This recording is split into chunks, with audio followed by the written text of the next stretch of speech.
빗속에서 본 그 목도리의 파란 물고기, 그건 제가 만든 시계의 문양과 똑같았어요. 그런데 그 여자는 제 전처였죠. 지금 듣고 계신 분들 구독과 좋아요 눌러주시면 큰 힘이 됩니다. 어디에서 듣고 계신지도 댓글로 남겨주세요. 그곳에 따뜻한 일이 가득하길 진심으로 빌겠습니다. 저는 박진수입니다. 58이고 부산에서 작은 시계 수리점을 합니다. 그날은 비가 많이 왔습니다. 여감 육교 밑에 사람들이 우산을 붙들고 웅크린 채 지나갔습니다. 빗물 냄새가 쇳내와 섞여 코를 찔렀고 버스가 지나갈 때마다 웅덩이가 튀어 옷깃이 젖었습니다. 저는 습관처럼 손목시계를 만지작거렸습니다. 오래전에 제가 만든 기계식 시계였죠. 뒷면엔 파란 물고기 문양을 얕게 새겨두었습니다. 미란이 좋아하던 모티프였습니다. 바로 그때였어요. 페지카트를 끄는 여인이 비에 젖은 목도리를 움켜쥐고 횡단보도 모서리에서 숨을 골랐습니다. 목도리 끝이 바람에 들리며 파란 실로 수놓인 작은 물고기가 번쩍였죠. 제 손끝이 얼어붙었습니다. 그 문양은 제가 그려준 도안 그대로였습니다. 저도 모르게 앞꿈치가 들렸습니다. 모자챙 아래로 내려온 턱선, 움푹 팬 볼, 마른 입술. 잊은 줄 알았던 윤미란의 얼굴이 젖어 있었습니다. 심장이 한 번에 내려앉았습니다. 제 입술에서 미란이라는 이름이 목구멍까지 올라왔다가 멈췄습니다. 신호가 바뀌고 사람 물결이 밀려오자 그녀는 카트를 끌고 사라졌습니다. 저는 따라가지 못했습니다.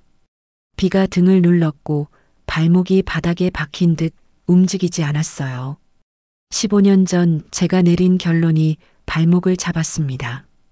편지 한 장, 텅 빈 통장, 몇 줄의 진술. 저는 그걸로 결혼을 끝냈습니다. 변명하자면 그때 저는 사실을 믿었다고 생각했습니다. 지금 생각하면 편했습니다. 믿기 편한 쪽이었죠. 집에 돌아오니 딸 나영의 메모가 식탁 위에 놓여 있었습니다. 아빠 저녁 데워 드세요. 도서관 갑니다. 글씨가 반듯했습니다. 그 반듯함이 제 마음을 더 구겨 놓았습니다. 저는 전자레인지 앞에서 접시를 들었다가 내려놓기를 반복했습니다. 창밖으로 비가 유리창을 때렸고 골목 가로등은 선명한 원을 만들다 금방 번져버렸습니다. 저는 서랍으로 향했다가 멈춰 섰습니다. 그 서랍에는 미란이 두고 간 것들이 있었거든요. 몇 년째 열지 못했습니다. 두려웠습니다. 제가 틀렸을지 모른다는 두려움. 고개를 떨구며 속삭였습니다. 아니야, 맞았어. 하지만 목도리의 물고기는 제 말을 믿지 않았습니다. 밤이 깊어갈수록 제 마음은 더 깊어졌습니다. 15년 전에 비가 다시 내리기 시작했습니다. 저는 결국 그 서랍을 열지 못했습니다. 대신 나영이 열었습니다. 제 눈앞에서요. 퇴근에 들어오니 서재 문이 반쯤 열려 있었고 나영이 낡은 크로스백을 꺼내고 있었습니다. 저는 화를 내지 못했습니다. 그녀의 손이 떨리는 걸 봤기 때문이죠. 가방 안에서 노란 표지의 얇은 공책이 나왔습니다. 첫 장을 펼친 나영의 눈동자가 흔들렸습니다. 아빠, 이거 엄마 일기예요. 그녀가 제게 건넸고 저는 의자에 앉아 한 줄 한 줄을 더듬었습니다. 나영이의 그림 학원비를 아끼려면 하루에 1,000원씩이라도 모아야 한다. 진수의 아버지가 아니 나쁘다. 병원에서 비용 설명을 들었다. 내가 할 수 있는 게 뭘까? 글씨는 성실했고 지우개 자국이 잔뜩 남아 있었습니다. 다음 장에는 잉크가 번진 흔적이 있었죠. 조합장 오태식이 말하길 수술비를 마련할 수 있는 빠른 길이 있다고 했다. 대가를 물었다. 겁이 났다. 저는 무릎을 꽉 움켜쥐었습니다. 오태식? 재개발 조합장. 그가 제게도 달콤한 말들을 늘어놓던 사람이었습니다. 나영이 다른 봉투를 꺼냈습니다. 병원에서 발급받은 동의서 사본이었습니다. 하단에 작은 글씨가 박혀 있었죠. 보호자 서명 윤미란. 그 옆에 깨알 같은 메모가 달려 있었습니다. 남편의 생명을 부탁드립니다. 제 것을 드립니다. 저는 그 문장을 오래 바라봤습니다. 목이 메어 소리가 나오지 않았습니다. 나영이 제 손등을 감싸주었습니다. 아빠, 엄마는 도망친 게 아니라 살리려고 했던 것 같아요. 저는 일기를 덮고 한동안 고개를 들지 못했습니다. 지난 세월이 잘게 부서진 유리처럼 발밑에 흩어져 있었습니다. 그 유리에 제 발이 베어 피가 나는 기분이었죠. 나영이 깊게 숨을 들이마셨습니다. 제가 확인해 볼게요. 조합 쪽 기록이든 병원이든. 아빠는 제 뒤에만 계세요. 저는 고개를 끄덕였습니다. 말 대신 시계 태엽을 감듯 마음을 다잡아 보려 했습니다. 하지만 손끝이 계속 떨렸습니다. 그 떨림이 얼마나 오래 갈 것인지 저는 알 수 없었습니다. 다음 날 나영은 시장 상인들을 찾아다니며 오래된 이야기를 모았습니다. 비닐 천막 아래에서 국수물이 끓는 소리, 고등어가 철판 위에서 지지직이는 소리, 그런 소리들 사이로 기억들이 흘렀습니다. 그 여자? 밤마다 장부 보던 사람이었지. 조합 사무실 불 꺼진 뒤에도 혼자 앉아 있더라. 오태식이랑 말다툼하는 걸 본 사람도 있어. 조각난 말들이 맞물릴 때마다 나영은 메모를 붙였습니다. 공책 속 문장과 사람들이 건넨 파편들이 실처럼 연결되었습니다. 저는 시계점에서 신입 직원 정우석에게 물었습니다. 너라면 누군가가 고의로 증거를 만들었다는 걸 어떻게 확인하겠냐? 우석은 망설이지 않았습니다. 사장님, 기록은 사람 손을 타요. 그래서 반대로 손을 탄 흔적도 남아요. 같은 펜, 같은 잉크, 같은 시간이죠. 그리고 진짜는 사람 몸에 남아요. 냄새, 손버릇, 말투요. 저는 그 말을 되새기며 파란 물고기를 떠올렸습니다. 그 작은 문양이 제 목을 계속 붙잡았습니다. 밤이 되어 나영이 돌아왔습니다. 얼굴이 젖어 있었지만 눈빛은 맑았습니다. 조합 문서에 이상한 대목이 있어요. 엄마 이름으로 된 영수증과 같은 번호의 영수증이 2장씩 있어요. 날짜도 같은데 금액이 달라요. 그녀가 출력물을 펼쳐 보였습니다. 저는 숫자와 도장이 뒤엉킨 그 종이에 시선을 박았습니다. 제 등줄기를 식은 것이 훑고 지나갔습니다. 드디어 한 줄기가 잡혔습니다. 저는 코트를 걸치며 말했습니다. 나영아, 내일 아침 조합 사무실로 가자. 내가 앞에 설게. 조합 사무실은 재개발 현장 컨테이너 옆에 붙어 있었습니다. 이른 아침인데도 안에는 사람이 몇 있었습니다. 오태식이 우리를 보더니 웃었습니다. 넓은 어깨, 끈적한 미소, 오랫동안 잊고 싶었던 표정이었습니다. 박 사장, 웬일이고. 저는 인사 대신 서류를 내밀었습니다. 이 번호가 겹칩니다. 도장은 같은데 금액이 다릅니다. 설명해 보세요. 오태식은 서류를 훑어보더니 어깨를 으쓱했습니다. 아, 회계 프로그램 오류일걸요. 저는 고개를 저었습니다. 그 오류가 우리 집을 무너뜨렸습니다. 내 아버지 병실에 앉아있던 내 아내를 거리로 내몰았고요. 제 목소리가 생각보다 차분했습니다. 나영은 제 옆에서 숨을 고르고 있었습니다. 그때 옆방에서 작업복 차림의 사내가 서류 박스를 들고 나왔습니다. 상자 옆면에 가스라고 적힌 붉은 글씨가 보였고 바닥엔 약하게 기름 냄새가 돌았습니다. 저는 순식간에 불길한 그림자를 보았습니다. 컨테이너 벽 뒤쪽 낡은 배관이 테이프로 얼기설기 감겨 있었습니다. 바람에 테이프 끝이 팔랑거렸고 그 틈으로 흰 기체가 얇게 새고 있었죠. 저는 관리 책임자를 찾았습니다.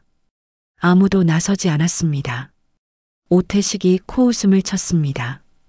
괜한 소동 만들지 마요. 다 점검했어요. 그의 말이 끝나기도 전에 멀리서 번개가 하늘을 찍었습니다. 바람이 꺾였고 빗줄기가 세차게 기울었습니다. 저는 나영을 돌려 세웠습니다. 여기 위험하다. 나가자. 나영이 고개를 끄덕였습니다. 그 순간 오태식의 눈빛이 미묘하게 움직였습니다. 그는 휴대전화를 꺼내 누군가에게 짧은 문자를 보냈습니다. 저는 그 미세한 손가락 놀림을 놓치지 않았습니다. 무언가 아주 나쁜 일이 준비되고 있다는 걸 느꼈습니다. 우리는 컨테이너를 벗어나 골목으로 향했습니다. 그때 쓰레기 수거차 뒤쪽에서 한 여인이 우리를 가만히 바라보고 있었습니다. 낡은 우비, 젖은 목도리, 파란 물고기, 미란이었습니다. 저는 한 걸음 내딛다가 멈췄습니다. 그녀의 눈빛과 제 심장이 동시에 흔들렸습니다. 나영이 숨을 삼켰습니다. 엄마, 그 단어가 빗속에서 부서지듯 흩어졌습니다. 미란이 미약하게 고개를 끄덕였습니다. 그리고 손짓으로 우리를 뒤로 밀었습니다. 뒤쪽 컨테이너 쪽을 가리키며 입모양으로 말했죠. 불. 저는 돌아섰습니다. 경비실 창 안에서 스파크가 튀었습니다. 젖은 멀티탭이 비에 젖어 깜빡이며 불꽃을 뱉었습니다. 시간은 갑자기 느려졌습니다. 바닥을 스치는 연기, 휘청이는 깃발, 귀에 닿는 빗방울 소리. 저는 나영의 손목을 잡아 힘껏 끌었습니다. 그때 컨테이너 문이 휙 열리며 종이 뭉치가 바람에 날렸고 그 뒤편에서 하얀 기체가 더 굵게 뿜어져 나왔습니다. 손끝에서 털이 곤두섰습니다. 아주 나쁜 조합이었습니다. 가스, 종이, 스파크, 바람. 이 네 가지가 한순간에 만났을 때 생기는 것은 불빛이 번쩍하고 치솟았습니다. 번개가 아니라 바로 앞에서 터진 불이었습니다. 저는 나영을 밀쳐 골목으로 내보냈습니다. 쾅 하는 소리와 함께 컨테이너 벽이 안쪽으로 휘었습니다. 철판이 울부짖는 소리를 냈고 뜨거운 공기가 얼굴을 때렸습니다. 그 열에 숨이 막혔습니다. 저는 어지러질한 시야 속에서 파란 점 하나를 보았습니다. 미란이었죠. 그녀가 컨테이너 출입문으로 몸을 던졌습니다. 저는 외쳤습니다. 나오지 마. 하지만 그녀는 주저하지 않았습니다. 안쪽에서 누군가가 기침을 하며 쓰러지는 소리가 났습니다. 서류를 정리하던 젊은 직원이었어요. 미라는 몸을 낮추고 그를 붙잡아 문턱 밖으로 끌어냈습니다. 순간 천장 쪽 철제가 비명을 지르더니 툭 떨어졌습니다. 저는 달려가 그 철제를 어깨로 버티고 미란과 직원이 빠져나올 틈을 만들었습니다. 어깨뼈가 저릿하게 울렸습니다. 뜨거운 쇳가루가 비처럼 떨어졌고 제 시야에 파란 물고기가 크게 흔들렸습니다. 미란의 목도리였습니다. 그녀는 마지막으로 문턱을 넘을 때 손목을 비틀렸습니다. 저는 그녀의 팔을 붙잡아 세차게 당겼습니다. 바로 그때 컨테이너 옆 선반이 무너져 내리며 불붙은 소각물이 쏟아졌습니다. 우리는 함께 길바닥으로 구르며 빠져나왔습니다. 비가 불꽃을 뚝뚝 꺼뜨렸고 검은 연기가 허공으로 피어올랐습니다. 나영이 달려와 미란의 어깨를 부여잡았습니다. 엄마. 그 부름은 길고 떨렸습니다. 미란이 숨을 몰아쉬며 나영의 뺨을 쓰다듬었습니다. 손끝이 아주 가늘게 떨렸습니다. 그때 멀리서 차 한 대가 급히 골목으로 들어왔습니다. 검은 세단이었고 앞범퍼가 부서져 있었습니다. 운전석 창문이 반쯤 내려가더니 오태식이 얼굴을 숨기며 돌아섰습니다. 그는 현장에서 시선을 떼지 못하는 사이 휴대전화를 껐습니다. 하지만 이미 늦었습니다. 우석이 뒤에서 소리쳤거든요. 사장님, 이쪽이에요.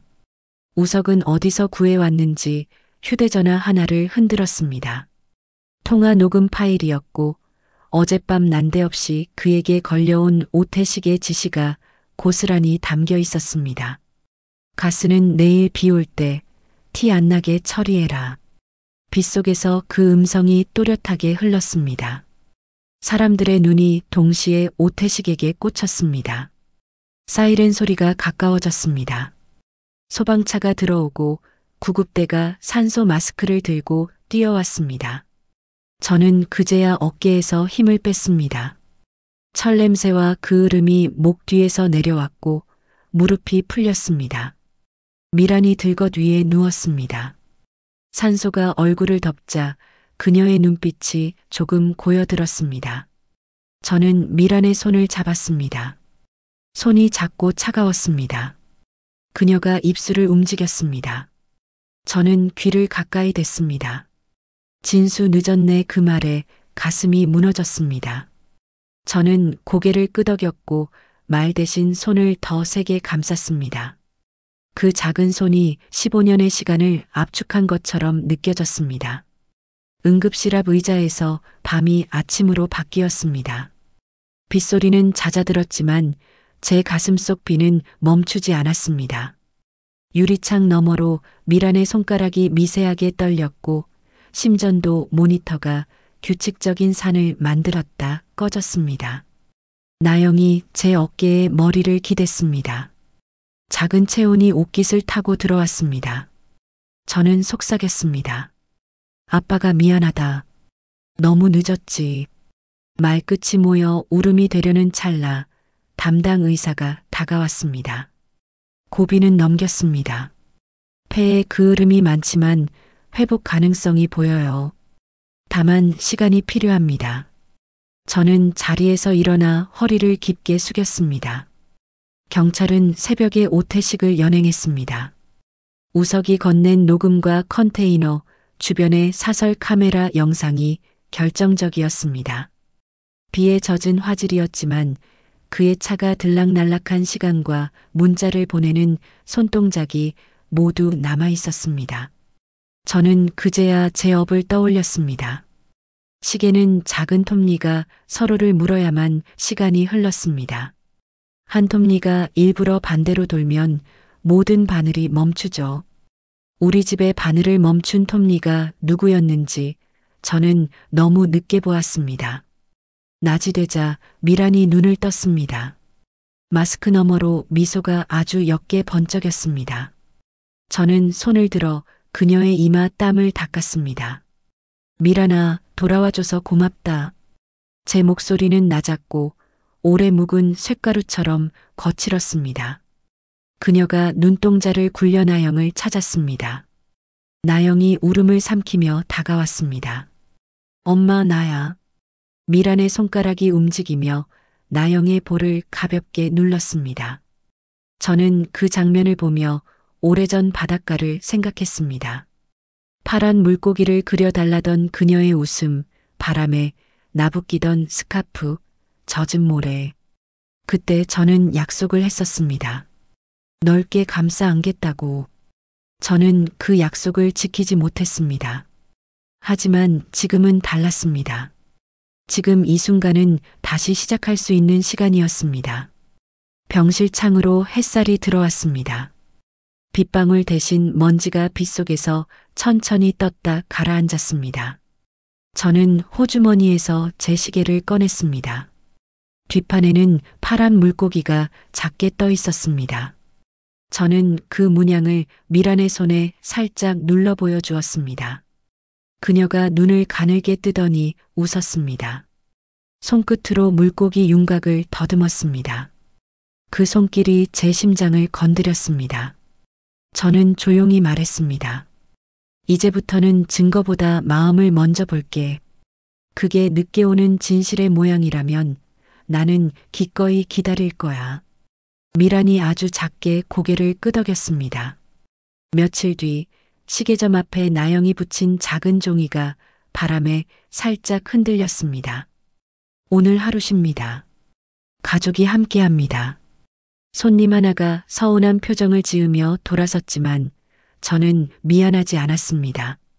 우리는 세 사람이 나란히 앉아 늦은 점심을 먹었습니다. 국물이 식기 전에 말이 먼저 따뜻해졌습니다. 미라는 많이 말하지 않았습니다. 저는 더 많이 듣기로 했습니다. 나영이 말했습니다. 아빠, 저 물고기 문양 배워도 돼요? 저는 웃으며 바늘과 실을 꺼냈습니다. 파란 실이 검은 천 위에서 작은 물결을 만들며 나아갔습니다. 그 손길이 천을 천천히 뚫고 지나갔습니다. 매번 실이 직물을 통과할 때마다 시간의 흔적이 남았습니다. 작은 구멍들이 모여 선이 되고 선들이 모여 형태가 되었습니다. 한 줄기의 파란 물고기가 천천히 모습을 드러냈습니다. 저는 깨달았습니다. 진실은 늦게 오지만 오고 나면 천천히 꿰매진다는 걸. 빈자리를, 상처를, 시간의 틈을. 하나의 물고기가 완성될 때마다 나영이 엄마 봐요 라고 중얼거렸습니다. 미라는 제 손을 바라봤습니다. 제 손이 아니라 손이 만드는 움직임을 봤습니다. 그 안에 담긴 것들을 봤습니다. 바늘 끝에서 파란 실이 반짝였습니다. 그것이 만드는 선은 끊기지 않았습니다. 어디서 시작되었는지, 어디서 끝나는지 분간하기 어려울 정도로 자연스럽게 이어졌습니다. 마치 처음부터 그 자리에 있었던 것처럼. 저는 바늘을 내려놨습니다. 미라나. 그녀가 천천히 고개를 들었습니다. 처음부터 다시 시작해도 될까? 말 대신 눈빛으로 그녀가 대답했습니다. 그 눈빛은 여전히 젖어 있었지만 더 이상 거리를 두지 않았습니다. 그 안에는 동의가 있었고 용서가 있었고 새로운 시간에 대한 희망이 있었습니다. 비는 그 사이 완전히 그쳤습니다. 창밖의 골목은 햇살로 반짝였고 그 위로 물감처럼 푸른 하늘이 천천히 펼쳐지고 있었습니다. 파란 물고기 하나가 바늘 끝에서 반짝였습니다. 그리고 또 하나, 또 하나. 우리는 그렇게 천천히 함께 시간을 다시 맞춰 나갔습니다. 톱니를 하나씩 다시 끼워 맞추듯이 시계가 다시 움직이기 시작했습니다. 오늘 제 이야기가 마음에 닿았다면 주변 분들과 나누어 주세요. 구독과 좋아요로 응원해 주시고 그곳에 잔잔한 평안이 머물길 기도합니다.